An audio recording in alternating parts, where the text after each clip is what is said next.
कहते हैं महाकुंभ एक ऐसा पर्व है जहां देवता भी अदृश्य रूप में स्नान करने आते हैं। लेकिन क्या अगर मैं कहूं कि महाकुंभ से लाई गई कुछ चीजें आपके भाग्य को पूरी तरह बदल सकती है? यह कोई साधारण चीजें नहीं बल्कि ऐसी वस्तुएं हैं जिनका संबंध सीधे दिव्य शक्तियों से है। आज की इस कहानी में हम जानेंगे कि एक ऐसे व्यक्ति की कथा जिसने महाकुंभ से 5 खास चीज लाकर अपने दुर्भाग्य को सौभाग्य में बदल दिया। लेकिन क्या आप भी वही कर सकते हैं? हमारा चैनल माटी मिथिला के वीडियो को आखिरी तक जरूर देखिएगा, क्योंकि आखिरी चीज सबसे रहस्यमय और शक्तिशाली है। उससे पहले प्रयागराज से जुड़ी एक कहानी सुनाता हूँ। आपको बहुत कुछ सीखने को जरूर मिलेगा। भाग्य बदलने की सीख जरूर मिलेगी। वीडियो पसंद आएगा तो कृपा करके आप हमारे वीडियो को लाइक, कमेंट और हमारे चैनल को सब्सक्राइब जरूर कर दीजिएगा। जय मां गंगे और हर हर महादेव जरूर लिखिएगा। प्रयागराज के एक छोटे से गांव में रामू नाम का एक गरीब हलवाई रहता था। उसकी मिठाइयां बहुत ही स्वादिष्ट होती थी, लेकिन उसकी दुकान में कभी भी ज्यादा ग्राहक नहीं आते थे।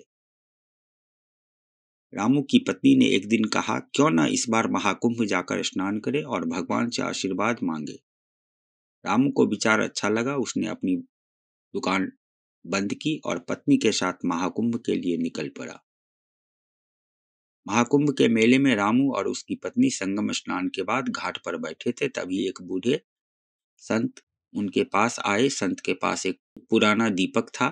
उन्होंने रामू से कहा, बेटा, यह दीपक तुम्हारे लिए है। इसे अपनी दुकान में रोज जलाना। जब तक यह जलता रहेगा तुम्हारे जीवन में कोई कमी नहीं होगी। रामू ने झिझकते हुए दीपक ले लिया और धन्यवाद दिया, लेकिन उसकी पत्नी को संत की बातों पर भरोसा नहीं था। उनकी पत्नी ने सोचा, यह तो बस एक साधारण सा दीपक है, इससे क्या होगा। रामू ने दीपक को अपनी दुकान में रख दिया। रोज सुबह हुआ पूजा करके दीपक जलाता रहा और फिर काम शुरू करता। कुछ ही दिनों में रामू की दुकान में ग्राहकों की भीड़ लगने लगी। उसकी मिठाइयां दूर दूर तक प्रसिद्ध होने लगी।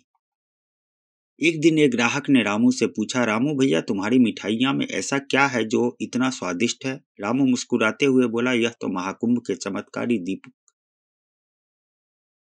साधु बाबा के दिए हुए दीपक का असर है।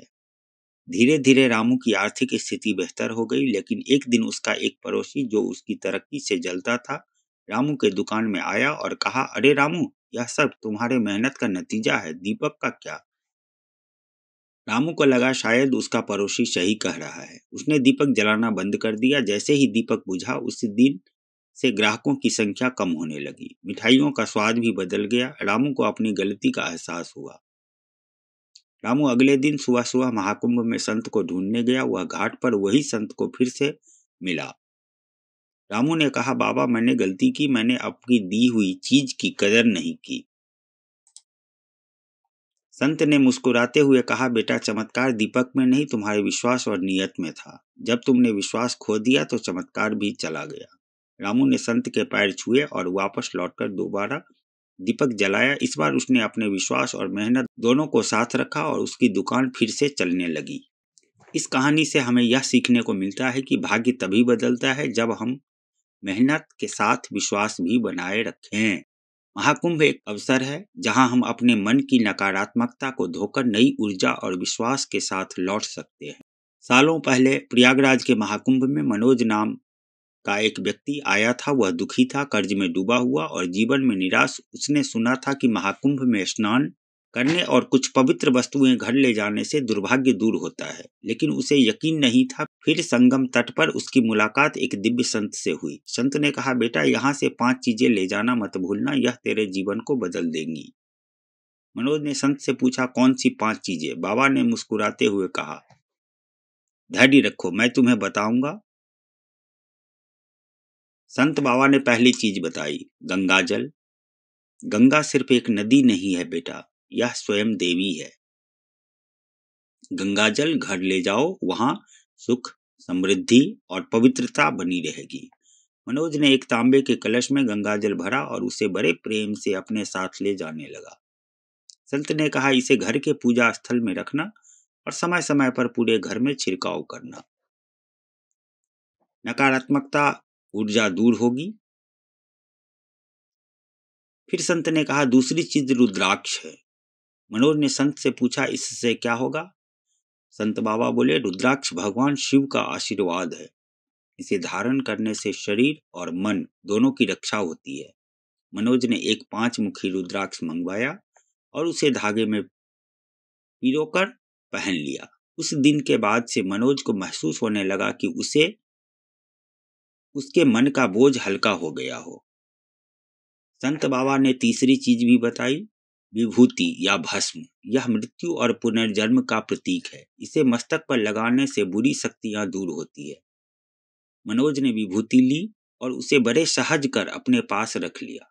संत ने कहा, इसे घर के मुख्य दरवाजे पर लगाना, बुरी शक्तियां भीतर नहीं आ पाएंगी। अब चौथी चीज, संगम की पवित्र मिट्टी। संत बाबा बोले, जहां 3 पवित्र नदियां मिलती है उस संगम की मिट्टी दिव्य है।